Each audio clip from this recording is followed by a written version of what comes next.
आज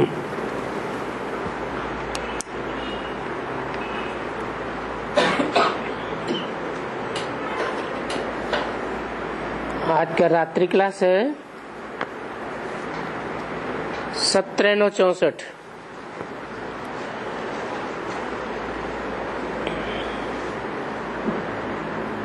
इस सर्विस में वास्तव में थकान नहीं होनी चाहिए। क्यों?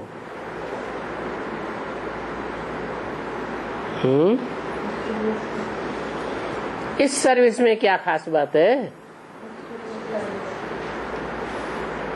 इस माने कौन सी सर्विस? ईश्वरीय सर्विस में थकान नहीं होनी चाहिए। कोई कारण? क्योंकि ये ईश्वर की सेवा है, कोई देहधारी की सेवा नहीं है। और ईश्वर कौन है? आत्माओं का पिता है। वो सदैव आत्मा है, निराकारी, निर्विकारी, निरहंकारी है। तो उसकी सेवा में रहने वाले जो बच्चे हैं उनकी भी कैसी स्टेज बनेगी? आत्मिक स्टेज बनेगी। आत्मा को थकान होगी? होगी। देह को थकान होती है, क्योंकि ईश्वरीय सर्विस में तो और ही ताकत मिलती है। देहधारियों की सेवा करेंगे, भला राष्ट्रपति की ही कोई सेवा मिले, प्रधानमंत्री के नीचे कोई सेवा मिले, वो सेवा रूहानी होगी या जिस्मानी होगी? रूहानी तो नहीं होगी, जिस्मानी सेवा होगी। और जिस्म में ताकत होती है कि आत्मा में ताकत होती है? हैं? आत्मा में ताकत होती है। जिस्म तो 5 तत्वों का पुतला है, 5 जड़ तत्व हैं। जड़त्व में ताकत कहां से आई? हर एक कार्य में कमाई तो जरूर है, क्योंकि सभी ऑन गॉडली सर्विस यानी ईश्वर की सर्विस में है।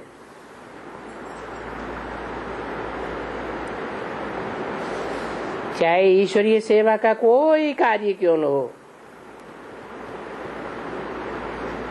आसुरी सर्विस में 8 घंटा,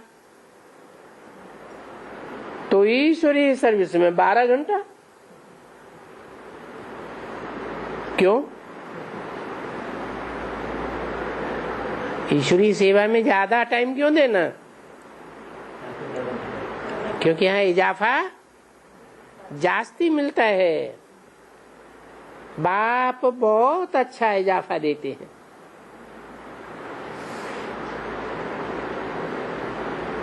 बाबा से ज्यादा कोई पेमेंट कर ही नहीं सकता।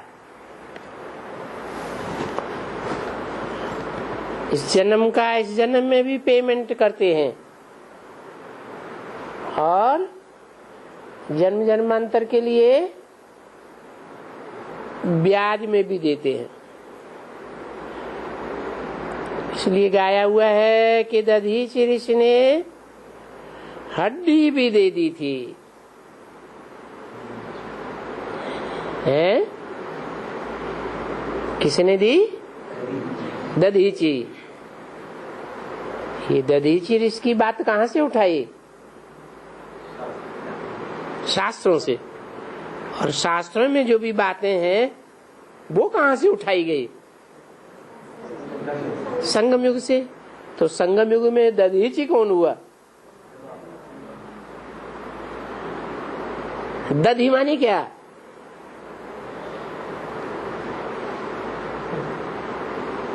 अरे दधीची शब्द है, दधी से बनाना। दधी मानी क्या? दधी मानी दही।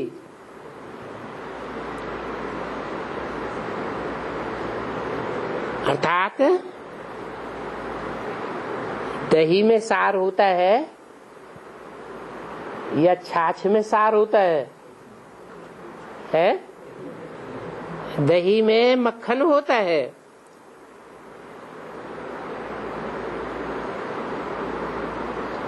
लेकिन दही जमा हुआ है या लिक्विड है? शुद्ध दही होगा, शुद्ध दूध का दही होगा तो जाम होगा या ढीला ढीला होगा? जाम होता है। तो दधीच ऋषि, उनकी हड्डियां भी कैसी थी? सॉलिड हड्डियां थी या कमजोर हड्डियां थी? सॉलिड हड्डियां थी। उन्होंने अपनी हड्डी भी दे दी। हड्डी हड्डी ईश्वरीय सेवा में स्वाहा किया।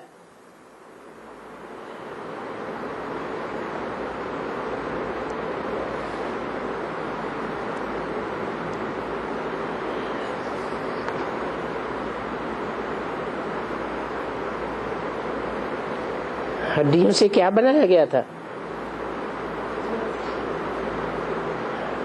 शास्त्रों में आया है कि दधीचि ऋषि की हड्डियों से क्या बनाया गया? धनुष बनाया गया था।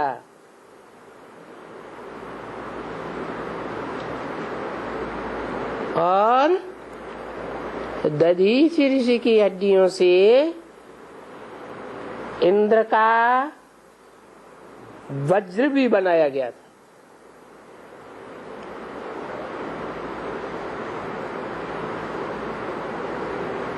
तो देखो, हड्डियां हड्डियां ईश्वरीय सेवा में स्वाहा करना, ये कर्म सन्यासी की बात है।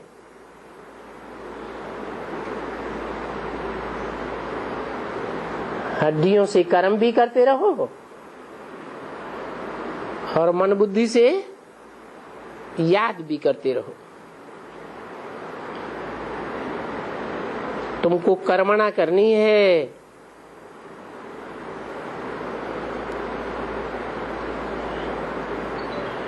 कर्मेंद्रियों से ही कर्मणा की जाती है। तन मन धन से बहुत सेवा करनी है। अभी सन्यासी क्या करते होंगे? किस प्रकार की सेवा करते होंगे?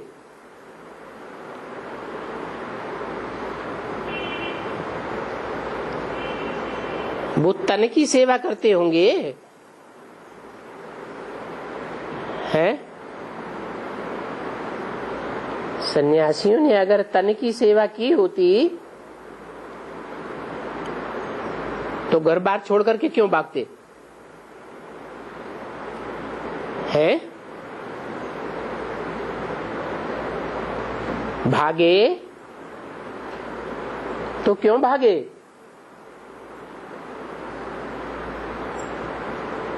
तन की जो सेवा करनी थी, बीवी बाल बच्चों की, वो तन की सेवा छोड़ दी। वो सन्यासी सर्विस नहीं कर सकेंगे तन की,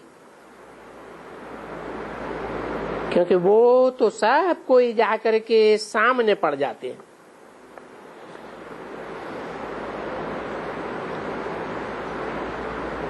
भक्त लोग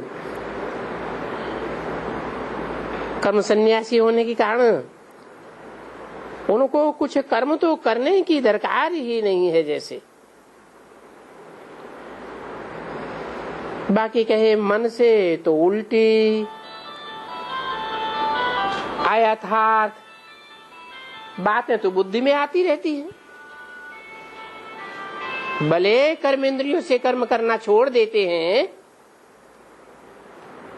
लेकिन मन कंट्रोल होता है। मन के संकल्प कंट्रोल होते हैं? नहीं होते। उल्टे सीधे संकल्प चलते रहते हैं, अयथार्थ संकल्प चलते रहते। तो सर्विस जितनी बच्चे करते हैं, इतनी बच्चे जानते हैं कि हमको ऊंट पर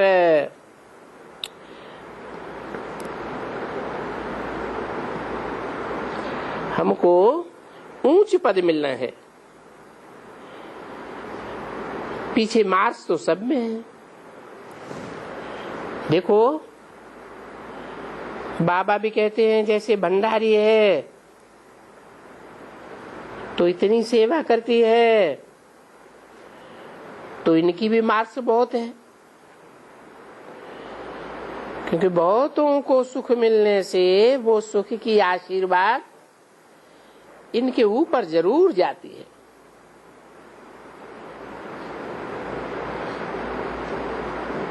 जो सर्विस जैसे अच्छी करते हैं तो उनकी बहुत अच्छी महिमा भी होती है। जो भी आएंगे बोलेंगे वाह, ऐसे भंडारी के ऊपर तो हम बलिहारी जावे। और बलिहारी जाना भी कोई ऊंचे के पास होता है।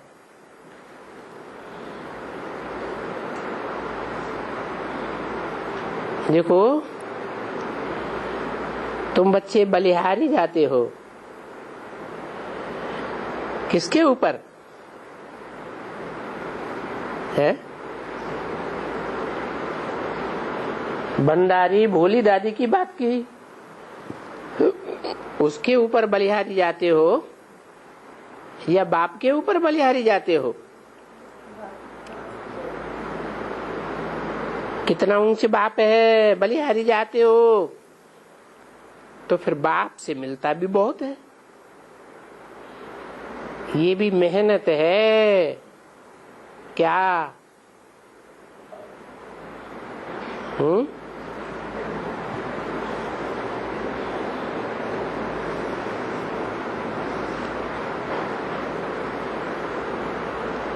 किस तरफ इशारा दिया होगा? किस तरह की मेहनत? कौन सी मेहनत? भारत को पवित्र बनाना, शांत बनाना, सुखी बनाना, ये तुम्हारी मेहनत है ना। जितनी याद में रहते हो इतनी शांति फैलाते हो। जितना पवित्र रहते हो इतना भारत को पवित्र बनाते हो। तुम पवित्र बनने के लिए, शांत रहने के लिए पुरुषार्थ करते हो। दुनिया वाले तो कोई पुरुषार्थ करते ही नहीं है, है? दुनिया वाले कोई पुरुषार्थ नहीं करते। करते हैं कि नहीं करते हैं? अरे नहीं करते। दुनिया वाले कोई पुरुषार्थ नहीं करते हैं। हाँ, पुरुष माने आत्मा। आत्मा के लिए तो वो कुछ करते ही नहीं है। किसके लिए करते? पेट के लिए करते, देह के लिए करते, रथ के लिए करते। तो रथ के लिए काम करने वाला स्वार्थी हुआ, और आत्मा के लिए पुरुषार्थ करने वाला तो परमार्थी है। देखो कौन है, इनको भुलाने में मेहनत लगती है। अशरीरी हो जावे, शरीर का भान मिटता जावे।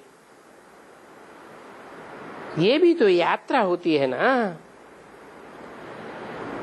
तो जितना अपन को आत्मा निश्चय कर बाप से योग रखता रहे, इतना बहुत कल्याण है। राजयोग की पढ़ाई तो देखने में बहुत सिंपल आती है। बैरिस्ट्री पढ़ने के लिए कितनी मेहनत लगती है, कितना नीचे से लेकर 1, 2, 3, 4 मैट्रिक, इंटरमीडिएट, बीए, फलाना फलाना पास करते करते जा करके पिछाड़ी को ऊंचा इम्तिहान देना पड़ता है।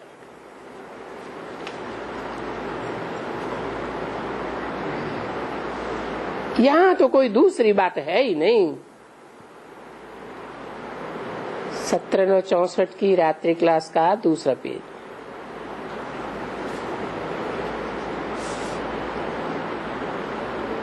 एक ही इम्तिहान है, जो भी आते हैं सो एक ही बात पढ़ते हैं। छोटी मोटी चौपड़ियां नहीं पढ़ती हैं। यहाँ तो फट से पढ़ लेते हैं। सो भी बाप ने बड़ा अच्छा समझाया है कि बाप को पहचाना और बाप के बने तो जीवन मुक्ति जरूर मिलेगी।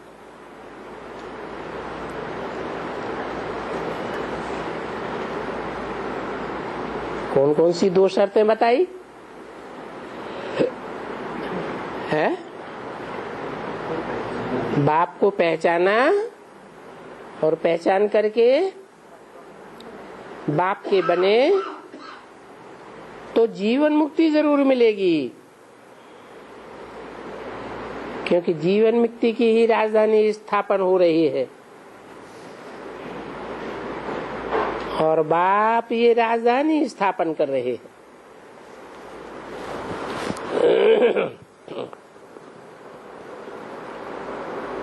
तो बड़ी सिंपल भी है, बड़ी सहज भी है।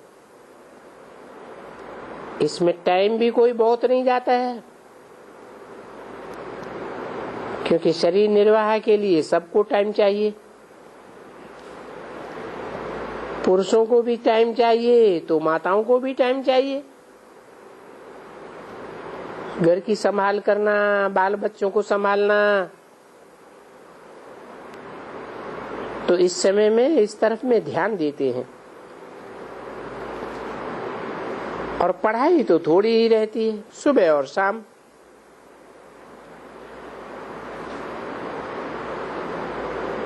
जो भी पढ़ाई है उस पढ़ाई में अगर कोई कंप्लेंट है तो कंप्लेंट सुनने वाला तो एक ही है, परंतु कंप्लेंट करना माना भक्ति करना। क्या कहा है?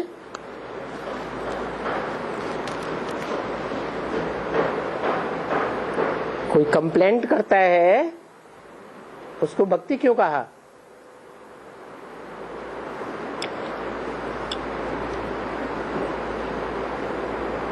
हम किसी की कंप्लेंट करते हैं तो वो हमारे नजदीक है या दूर है?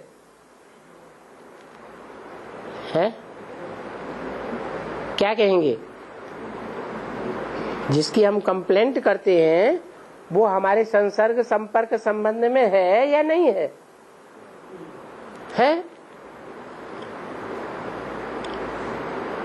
इससे साबित होता है कि हम अभी लक्ष्मी नारायण की तरह संपन्न नहीं बने हैं।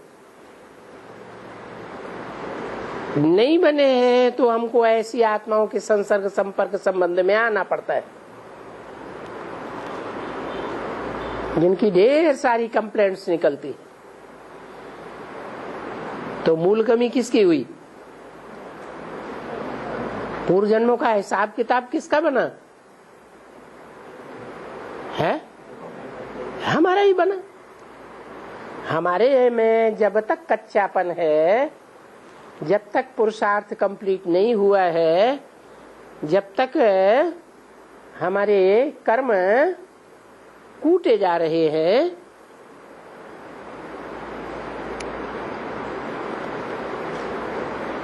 खराब कर्मों पर हमने विजय नहीं पाई है, इससे साबित होता है कि कमी हमारी है। इसलिए ऐसी आत्माओं की संसर्ग संपर्क में आना पड़ता है। हम कंप्लीट बनेंगे, अर्थात नई दुनिया की राजधानी में लक्ष्मी नारायण के संसर्ग संपर्क संबंध में कोई कंप्लेंट वाली आत्माएं आएंगी हैं, जिनकी कंप्लेंट की जा सके। तो कंप्लेंट करना माना ही भक्ति करना, क्योंकि कहते हैं भक्ति करते करते फिर तुम्हारा दुख का छुटकारा हो जाएगा। तो भक्ति करना भी बाप को एक कंप्लेंट करना है।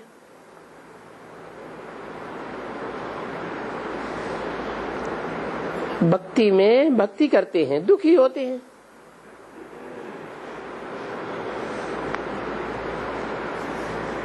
भक्ति में दुखी कौन करते हैं? है भक्ति में जो दुखी होते हैं, वो दुखी करने वाले कौन होते हैं? अरे भक्ति आई कहां से? भक्ति कहां से आती है? ज्ञान कहां से आता है? ज्ञान एक बाप से आता है और भक्ति रावण से आती है। तो ये रावण है जो हमें भक्ति में दुखी करते हैं। भक्ति को अच्छा तो समझते हैं, परंतु वास्तव में है दुख की कंप्लेंट। कंप्लेंट के पिछाड़ी कंप्लेंट भक्ति में। फिर ये सुख की कंप्लेंट, दुख की कंप्लेंट सतयुग में तो होती नहीं है। ईश्वरी गोद में बहुत समय तो रह भी नहीं सकते हैं।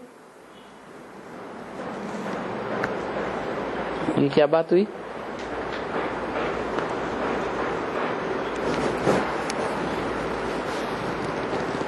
है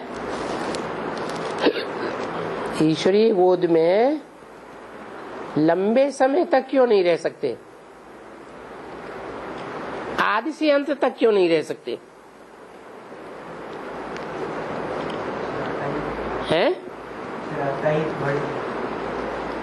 नहीं,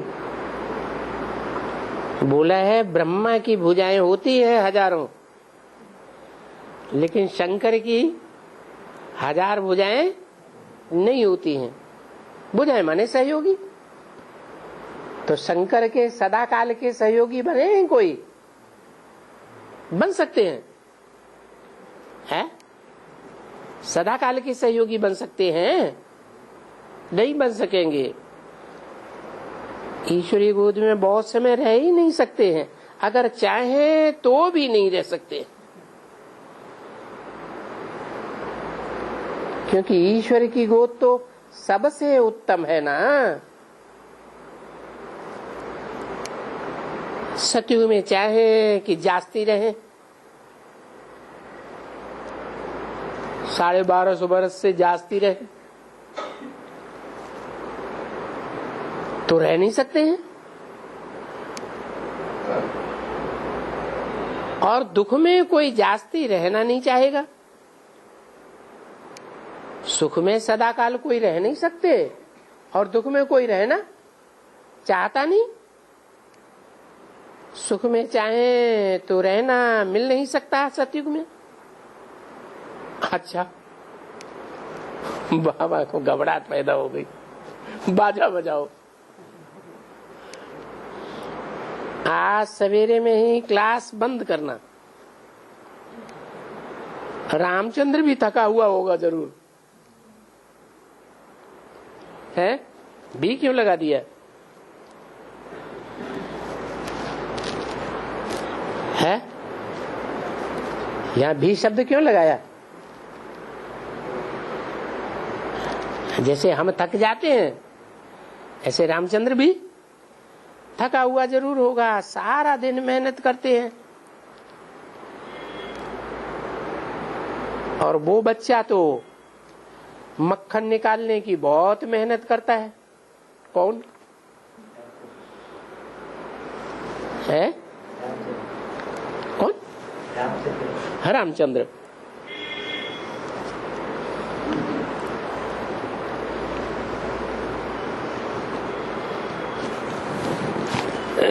मक्खन काय में से निकलता है? दही में से। और दही से कनेक्टेड पार्ट किसका है? ब्रह्मा बाबा का। जैसे दही जाम होता है वैसे बर्फ भी जाम होती है। पार्वती के बाप का नाम क्या? हिमवान। जैसे कहते हैं धनवान, वैसे हिमवान। हिम माने बर्फ वाला। हिमालय बर्फ का आलय, बर्फ का घर। कौन हुआ हिमालय? है बर्फ का घर कौन हुआ? कोई व्यक्ति है? जैसे नदियों के नाम है तो कोई व्यक्ति हुए, सागर है तो भी कोई व्यक्ति हुआ। ऐसे ही पहाड़ों में सबसे बड़ा पहाड़ जहां सदा बर्फ जमी रहती है, बर्फ की तरह दही भी जाम, बर्फ भी जाम। लिक्विड तो होता नहीं। तो ये हिमवान किसके लिए बोला? पार्वती के पिता के लिए बोला। तो जो पार्वती का पिता है वो कौन हुआ? है पार्वती कहो, राधा कहो। राधा कौन से वंश की? चंद्रवंश की। तो चंद्रवंशियों का बाप कौन हुआ?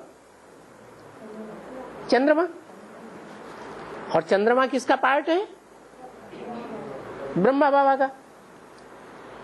तो बोला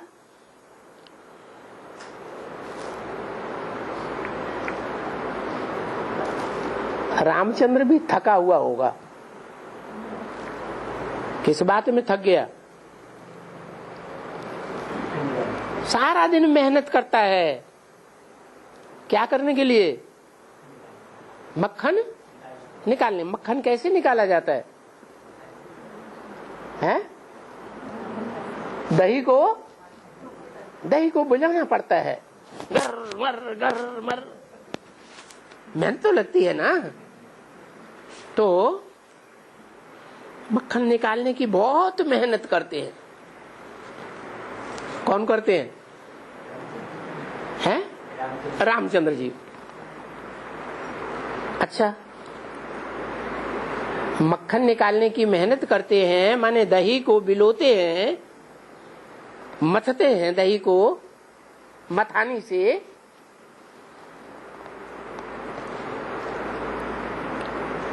क्योंकि मक्खन मुख में पड़ना है ना।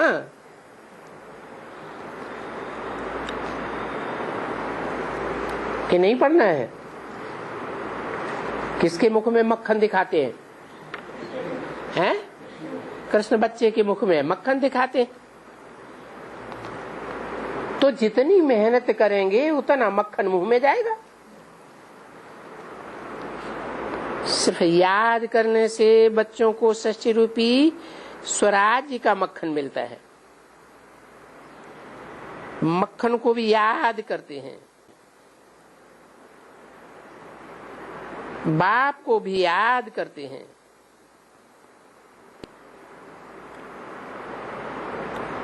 बाबा को नहीं समझ में आता है तो बोलते हैं अच्छा बाजा बजाओ।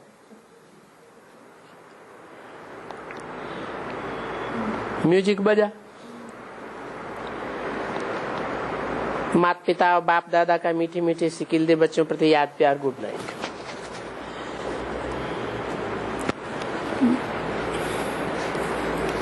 आज का प्रातः क्लास है 18/9/64 शुक्रवार।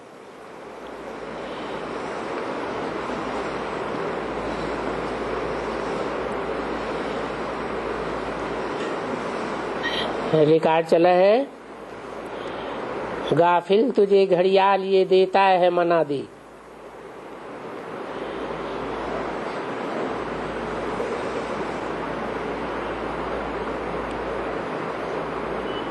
दुनियावी चकाचौंध में आदमी गाफिल हो जाता है। बाबा ने पूछा किसने समझाया? है क्या समझाया?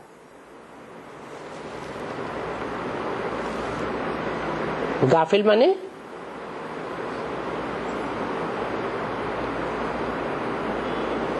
गाफिल माने अरे ये तो उर्दू का शब्द है। उर्दू तो हिंदुस्तान में खूब बोली जा रही है 400-500 साल से।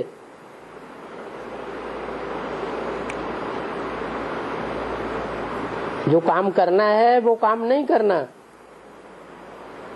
और दूसरी बेकार की बातों में लग जाना, उसको कहते हैं गाफिल हो गए। गाफिल तुझे घड़ियाल ये देता है मना दी। घड़ियाल माने घड़ी। बाबा के इशारा कौन सी घड़ी से है?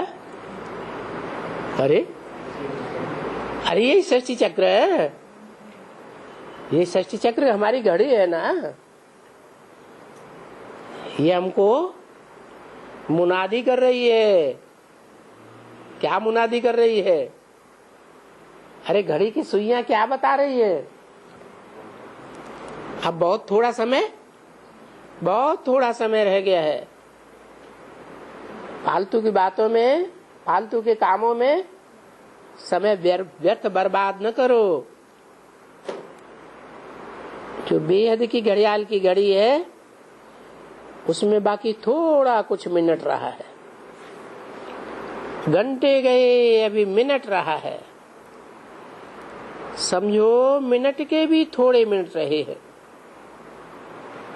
जो अच्छे सेंसिबल बच्चे हैं वो जानते हैं, क्योंकि बच्चे तो नंबरवार है ना। ये तो बच्चे समझ सकते हैं। इनका दृष्टांत तो देते हैं कि बरोबर ये गुलाब के फूल हैं।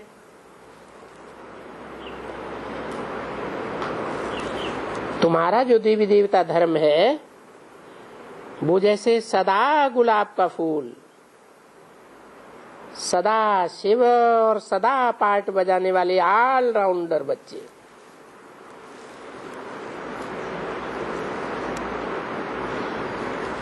शिव के लिए क्या कहते हैं?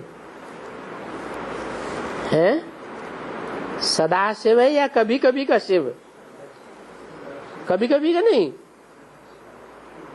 अरे शिव संगम युग में ही तो आता है। 5000 वर्ष में सिर्फ एक ही बार तो आता है। तो सदा शिव है या कभी कभी का शिव है? सदा शिव कैसे? अरे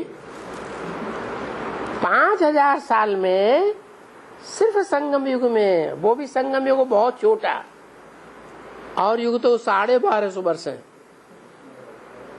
इस छोटे सी युग में आता है फिर सदा शिव का है। नहीं आता बुद्धि में है। मुकर्रर रथ में जब आते हैं तो उनका विरुद्ध है कि मैं आप समान बना करके जाता हूं। जिस रथ में आते हैं उसको क्या बना के जाते हैं? आप समान बना के जाते हैं। आप समान कैसे?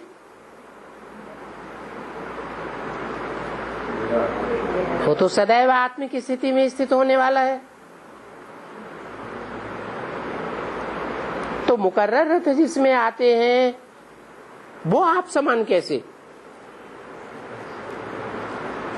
बोला इस सृष्टि पर सदा कायम कोई चीज है नहीं, सदा कायम सिर्फ एक ही शिव बाबा है।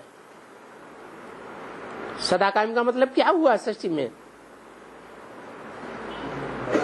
ऐसे नहीं सिर्फ संगम युग में सदा कायम, सतयुग, त्रेता, द्वापर, कलयुग, संगम, चारों पांचों युग में सदैव कायम है वो पार्टधारी।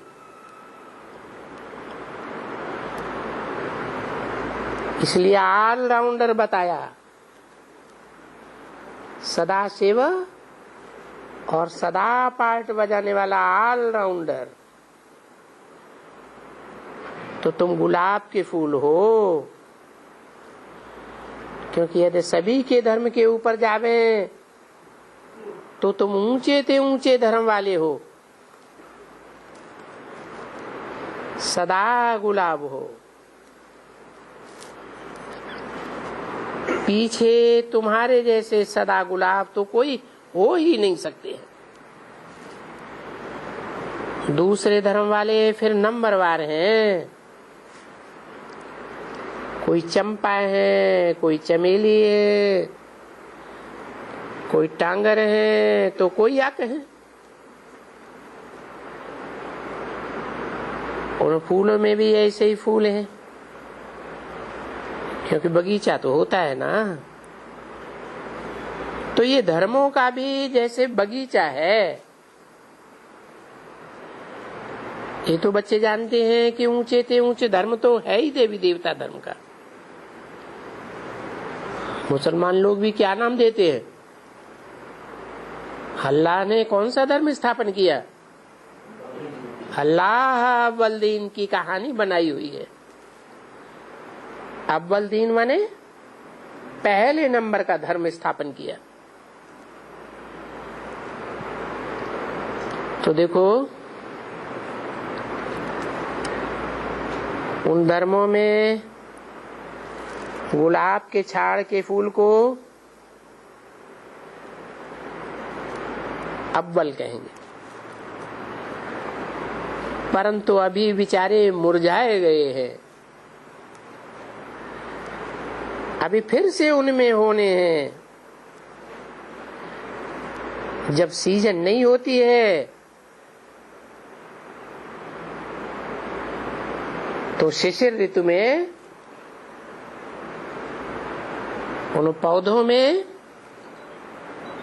रूए गुलाब के जो पौधे होते हैं उनमें मुखरी भी नहीं रहती है, फूल भी नहीं, कली भी नहीं, कुछ भी नहीं होते हैं। तुम हो तो गुलाब के झाड़ के,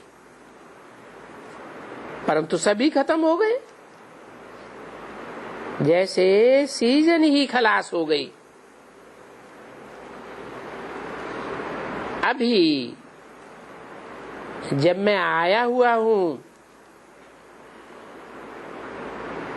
तो उन पौधों में से कोई मुखरी है, कोई कच्ची है, कोई पक्की है। बाबा नमूना ले आए हैं। भाई कहाँ गया?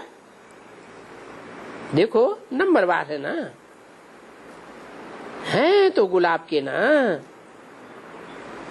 तुम हो बरोबर गुलाब के। ये बंद कलियां कोई कोई मुरझा जाती हैं, कोई कोई कलियां खिलती ही नहीं है, कोई थोड़ा खिलती है तो ना बरोबर। हो भी गुलाब के झाड़ के, क्योंकि दूसरे झाड़ों को ऐसे नहीं कहेंगे। ये सभी सेंसिबल धर्म वाले जानते हैं कि उनमें भी क्रिश्चियन लोग तो बहुत अच्छा जानते हैं, क्योंकि उनसे देवी झाड़ का कनेक्शन बहुत है।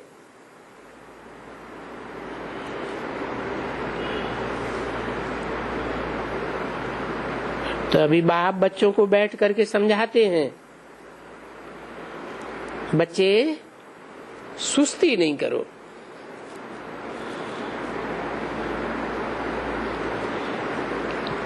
देवी देवता धर्म के झाड़ का कनेक्शन क्रिश्चियन से क्यों बताया बहुत?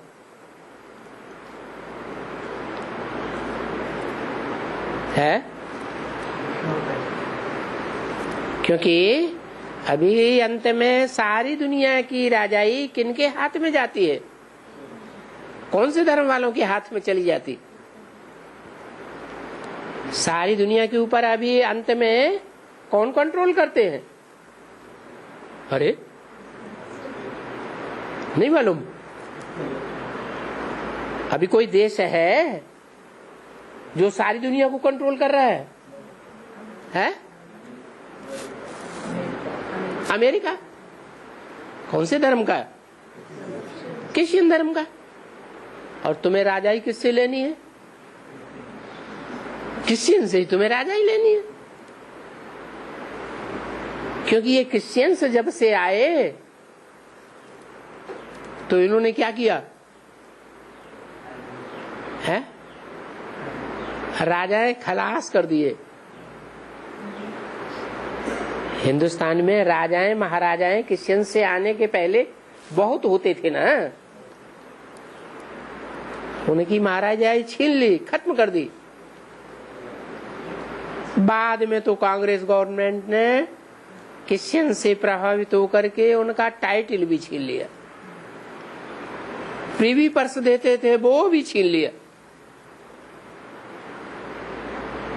तो इन क्रिश्चियंस ने जिन्होंने सब कुछ छीना है और सारे विश्व के ऊपर कंट्रोल कर रहे हैं, अब हमें किससे लेना है? है? इन्हीं क्रिश्चियन से अब हमारी रिटर्न सर्विस होनी है। तो बताया उन क्रिश्चियन से दैवी झाड़ का बहुत कनेक्शन है। इसलिए अभी सुस्ती छोड़ो। अभी अगर कलियां की कलियां हैं तो समझते हो कि फूल के फूल रह जाएंगे और पिछाड़ी में आधा के आधा ही रह जाएंगे, कली तक ही रह जाएंगे, खुलेंगे भी नहीं। तो समझेंगे ना ये कहाँ चले गए, कहाँ चले जाएंगे, इनका क्या पद होगा। देखो बाबा ये सब तरह के फूल ले आए हैं।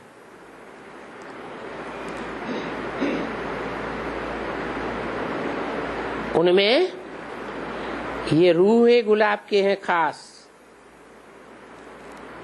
और हैं भी एक ही झाड़ के। बाप समझाते हैं बच्चे समय बाकी थोड़ा है। ये जो घड़ी बनाई हुई है उसमें वास्तव में कांटे का फिराए तो नहीं सकते।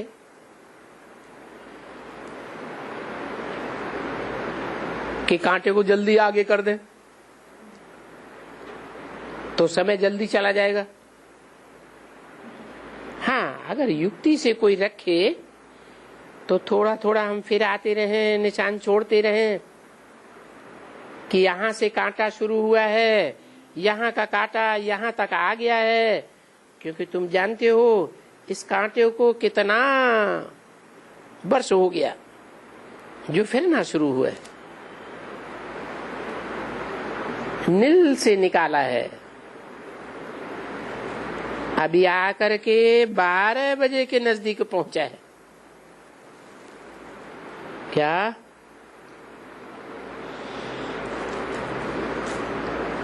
कब निकाला नील से है? अरे कांटा घूमते घूमते 12 तक पहुंचता है रात को, तो घड़ी में कितने आता है?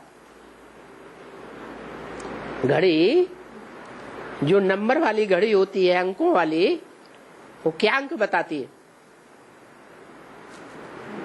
है? अरे रात को 12 बजते हैं, तो रात के 12 बजे जब घड़ी घूमते घूमते 12 तक पहुंचती है तो घड़ी क्या अंक दिखाती है? हैं? 0 0 0। नील हो गया ना? कब की बात है? हैं? कब की बात है? अरे ये नील पर हमारी, ये जो हमारी बेहद की घड़ी है वो नील पर कब पहुंची? अरे कौन से सन में पहुंची? अरे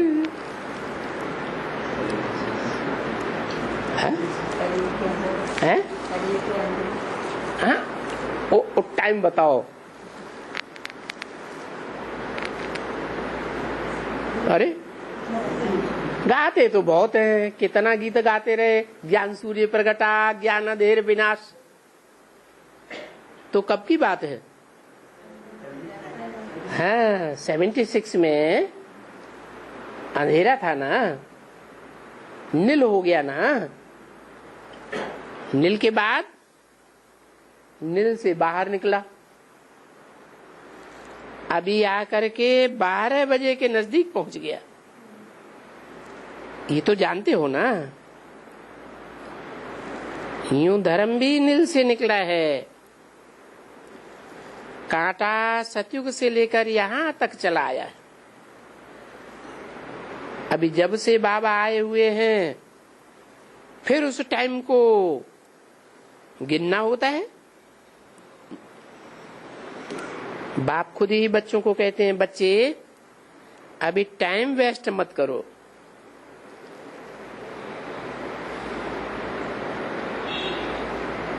तुम अपने बाप को अच्छी तरह से याद करते रहो, क्योंकि जितना जितना याद करेंगे इतने इतने विकर्म विनाश होते जाएंगे। विकर्म कुछ न कुछ सब के होते रहते हैं जरूर। अभी विकर्म हो रहे हैं या नहीं हो रहे हैं? वि माने विपरीत, कर्म माने कर्म। श्रीमत में जो कर्म बताए हैं, श्रीमत के विपरीत कर्म अभी हो रहे हैं या नहीं हो रहे हैं? हो रहे हैं जरूर। 18/9/64 की वाणी का दूसरा पेज।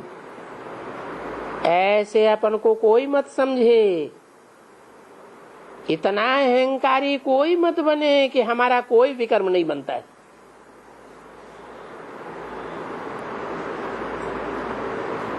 नहीं, अनेक प्रकार से विकर्म बनते हैं। कोई के गुप्त विकर्म भी बहुत बनते हैं।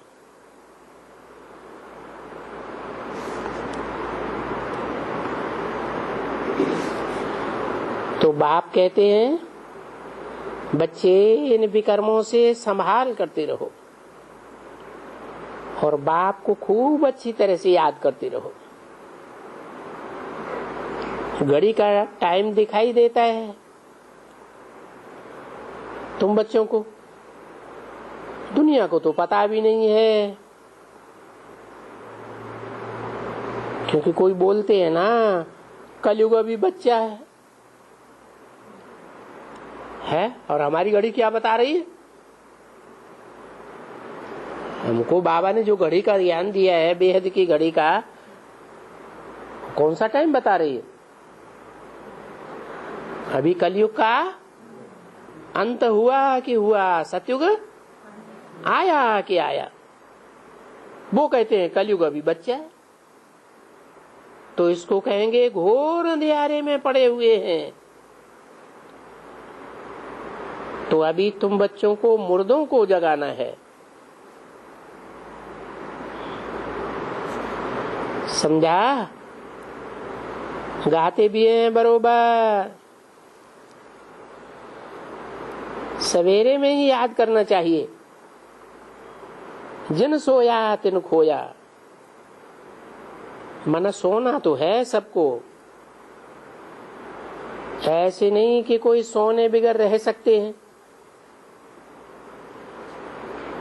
परंतु जो समय है याद करने का या भक्ति मार्ग का, वो सो करके खो नहीं।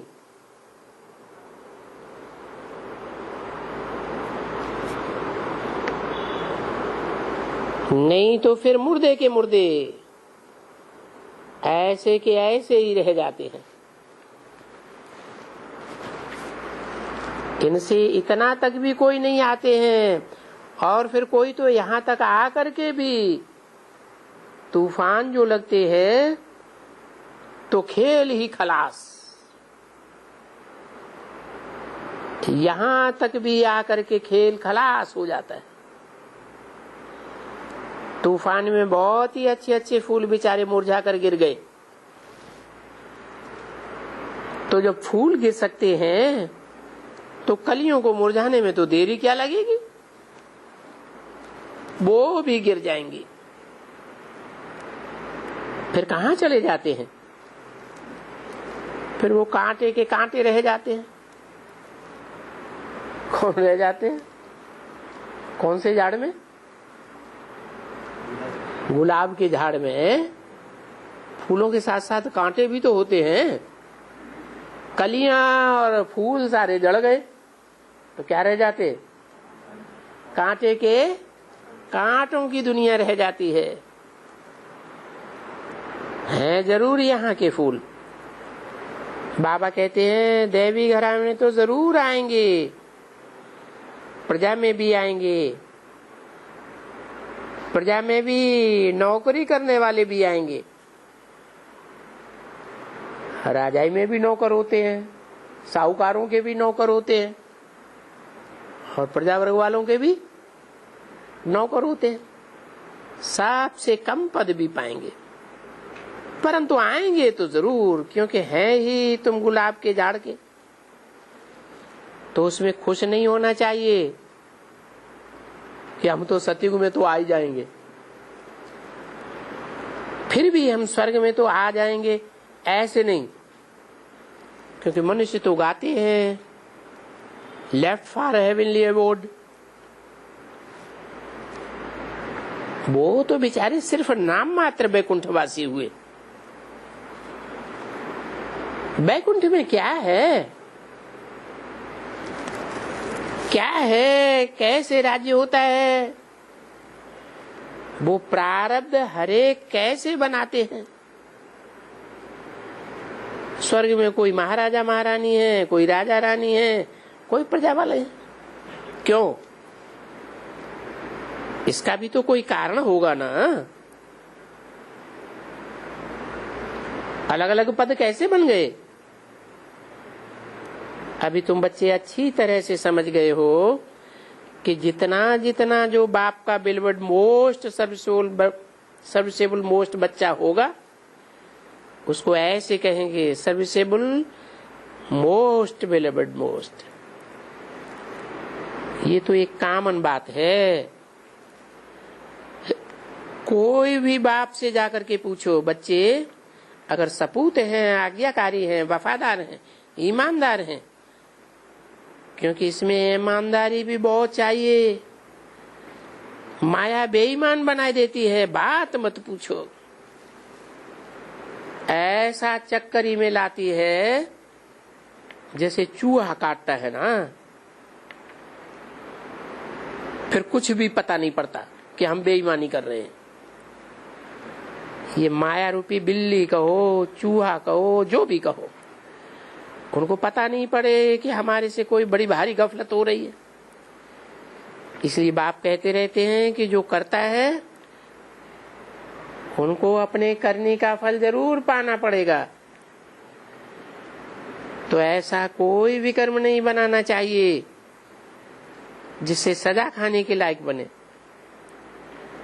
क्योंकि ऐसे कोई मत समझे कि यहाँ विकर्म की सजा नहीं पाएंगे। नहीं,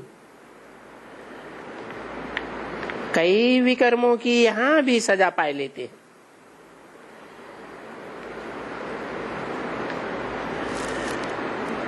कहीं चलते चलते सभी गर्भ में थोड़े ही सजा पाते हैं, किसको बीमारी हो जाती है।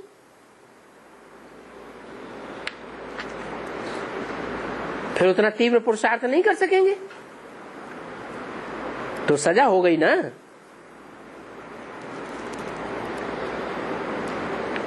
कोई गर्भ जेल में चले जाते हैं,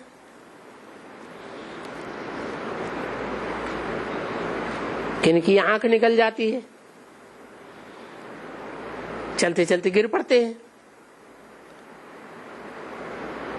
गिर पड़ते हैं तो लंगड़े हो जाते हैं। समझो सीढ़ियों पे चढ़ता है, चूक गया पांव, सीढ़ी से धड़ाम से नीचे गिरा, टूट गई टांग, तो क्या हो गया? लंगड़ा हो गया। चलते चलते गिर पड़ते हैं, लंगड़े हो जाते हैं। कैसे? क्या मतलब हुआ है? जैसे कोई कुमार होते हैं, बहुत अच्छी टॉप सर्विस करते हैं, वे सर्विस करते करते किसी से लगाव लग जाता है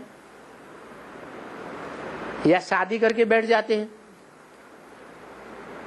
तो टांग टूट गई ना, कि नहीं टूट गई है? फिर बाप उनका सहयोगी बनेगा कि जिसके साथ शादी की है वो उनकी सहयोगी बनेगी? है? कौन बन गया जीवन साथी? कौन बना है? टांग तोड़ने वाला बना या दौड़ में तीखा ले जाने वाला बना? गिर पड़ते हैं, लंगड़े हो जाते हैं, लूले हो जाते हैं। लूले किसे कहा जाता है? लंगड़े माने जिसकी टांग टूट जाए, लूले माने जिनकी बाह टूट जाए। कोई गिर पड़ते हैं तो बाह भी तो टूट सकती है ना। बाह टूटना माने सहयोगी मददगार, कोई जो अच्छा ईश्वरीय सेवा में मददगार होता है वो टूट जाता है तो लूले हो जाते हैं। ऐसे ऐसे हो जाते हैं ना। मान लो गीता पाठशाला चल रही है, अच्छी खासी टॉप मोस्ट गीता पाठशाला चल रही है और पत्नी ने शरीर छोड़ दिया, तो पत्नी सहयोगी थी ना, भुजा थी ना, और टूट गई तो कैसे हो गए? हैं? लूले हो गए। इतनी तीव्रता से सेवा तो नहीं कर सकेंगे उतनी आत्माओं की। तो यहां भी ऐसे हो जाता है। उसको क्या कहेंगे? ये भी कर्म भोग है। यहां भी कर्म भोग होता है तो गर्भ जेल में भी कर्म भोग होता है। इस कर्म भोग से बड़ी खबरदारी चाहिए। इसलिए बाबा बच्चों को कह रहे हैं कि बच्चे बड़ी संभाल करते चलना,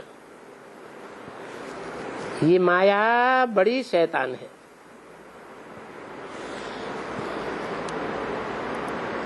ओम शांति।